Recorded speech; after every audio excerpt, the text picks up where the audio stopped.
The latest Genshin update contains quite a few surprising reveals, and these are the top 5 new features coming with the 5.8 version. Plus, I will also break down everything you need to know about the upcoming Nod-Krai changes.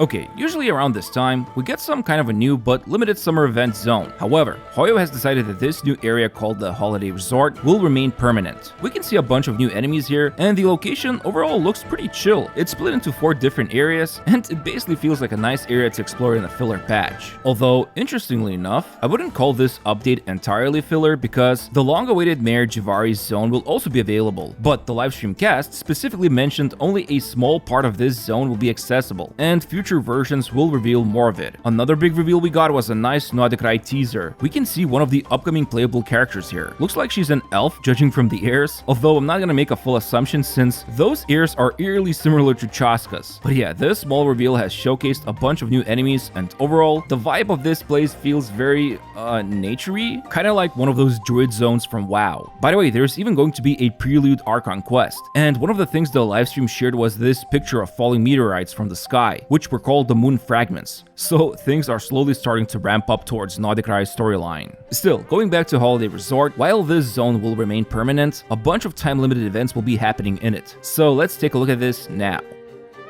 So, the main event happening in this holiday zone called Sunspray Summer Resort will be split up into a bunch of different minigames, one of which will require you to guide these cute critters to their destination. It's something we have seen before, but this mode does seem to be using some kind of a physics engine, so pretty cool. Then there's some kind of a shooting event where you gotta aim at a bunch of cardboard dummies, but my favorite one is this knockoff Splatoon game mode, where you use these cute little guys and fight for territory by painting it. Speaking of which, even outside this event, you can use these little fellas to explore the new holiday zone, and they seem to have movement abilities similar to Saurians. Plus, they can also use some of their color spray powers to paint the areas. Lastly, there's a combat event of sorts where you will need to combine fighting with rhythm, and by hitting the notes in time, you can unleash more damage to enemies. But yeah, so far this event looks pretty fun, and the rewards look even better because Benny is finally getting a new outfit. It's about time our unofficial Pyro Archon got some new rags on him. He has been carrying my team since 1.0, and to give his costume away as a free reward was a smart choice by Hoyo to boost his popularity even further. Aside from that, a new limited 4-star Claymore will be rewarded as well for completing this main event with some additional resource rewards. Just keep in mind, while the zone will remain permanent, this event specifically and its minigames are still limited, which is a bit of a bummer to be honest, but it is what it is. Now, moving on to smaller events, the first one is actually quite interesting. Gilan will be infiltrating Liyue's antique auction, and this will be some kind of a story quest, but as you can see, she's wearing a new outfit that looks, in my opinion, absolutely gorgeous. What's not so gorgeous though, is that this is a paid skin, so unfortunately, it's not a free reward, even if the devs did mention there will be a discount for it for a limited time. But moving over, an event called Mementos of Tevat, Prelude to Frozen Vale, will ask us to take a bunch of pictures, with some extra additions like more dynamic camera angles. And then the existing rhythm game mode will receive a new instrument and a couple of new OSTs will be added. And then finally, for my TCG crowd, you'll be able to challenge a bunch of Natlan NPCs, including new ones in the holiday zone. And on top of that, some new cards will be added. And as always, Leyland Overflow event is making a return. Here's the schedule overview you can take a peek at before we talk about the banners.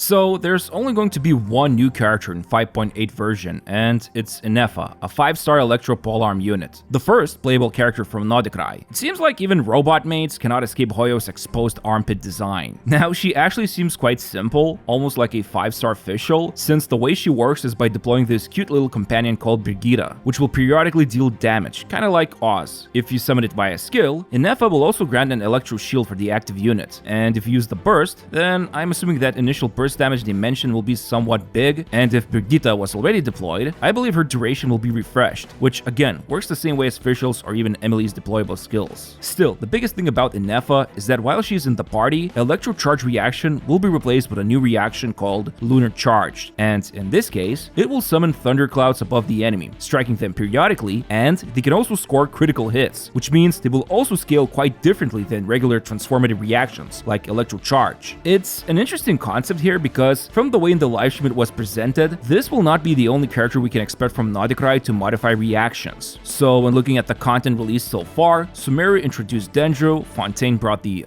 very unexciting in my opinion Numa and Usia attacks, then Natlan went all in for speedy exploration, and now it seems Nod-Krai is going to be all about taking old reactions and modifying them in some way. We will see how well Hoyo manages to execute this new gameplay element. I personally enjoy the elemental reactions a lot in Genshin's combat, but I do hope the developers give out at least a couple of free characters during Nod-Krai who can modify existing reactions, just so we don't feel obligated to pull for the units to experience this new thing they're introducing. Still, it does seem like Ineffa was introduced like she's part of the main story in some way, which is pretty cool, and I am curious to find out more about it. Also, Ineffa's designer, Aino, was revealed here as a chibi. Anyway, let's talk about the banners. So, in Phase 1, Ineffa and Citlali will be the featured 5 stars, along with Ineffa's signature weapon. So, that also means Citlali's signature will be the other one on the weapon banner. And then in Phase 2, Mulani and Chask will be available to pull for. So, overall, these banners are quite stacked. But as we all know it, 5.8 is the last update of Natlan. Afterwards, 6.0 is coming next, which means new 6.0 units with possibly new reactions will be coming as well. And if you care about that, I highly advise first waiting for more information, especially during Phase 2 when 6.0 livestream drops.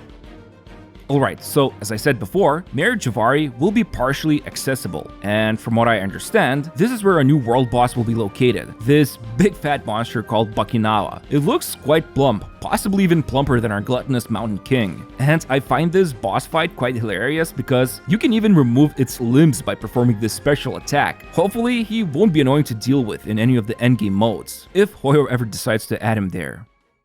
When I first read this, I thought Genshin is finally getting a skip button. Alas, it's some sort of a time skip button, when you need to wait for days to pass when doing quests, so that's the time skip quality of life Genshin is adding. Anyway, at least this one feels kinda nice. You can now adjust sound settings during quest dialogues, which I'm sure many of us had the game muted, and then started Archon quest with everyone acting as mimes. Now as for gathering the Ascension Flowers, from now on, the material tracking interface will also display which characters in the region can reveal the items on the minimap. Then, I'm not sure what's the point of this one, but I'm leaving the text here for you to read it if you use Oculus Resonant Stones. But moving over to characters, the artifacts will now have a special highlight in the menu if they have a relevant main stat and substats for the unit, kinda like suggesting this is the perfect piece to consider. And then, of course, we saw this previewed before, but it's finally coming in 5.8, the talent demo button will show how the talents work visually, if you need to study them for some reason. But yeah, that's pretty much the whole update in a nutshell. Hoyo also promoted a bunch of things, like some kind of a Teyvat Expo exhibition that's coming to Paris in September, Hoyo Fest, which will be happening both online and offline in C region, and they even partnered up with this gaming chair company to create their own themed products. I think the update feels pretty decent all in all, but obviously, I am most looking forward to 6.0 right now, and figuring out how Ineffa's new reaction works because this will reveal a lot about Nod-Krai's design elements. I will be releasing a video shortly after this one, covering Ineffa and the 5.8 characters, so be sure to subscribe to my channel and press the like button on this video.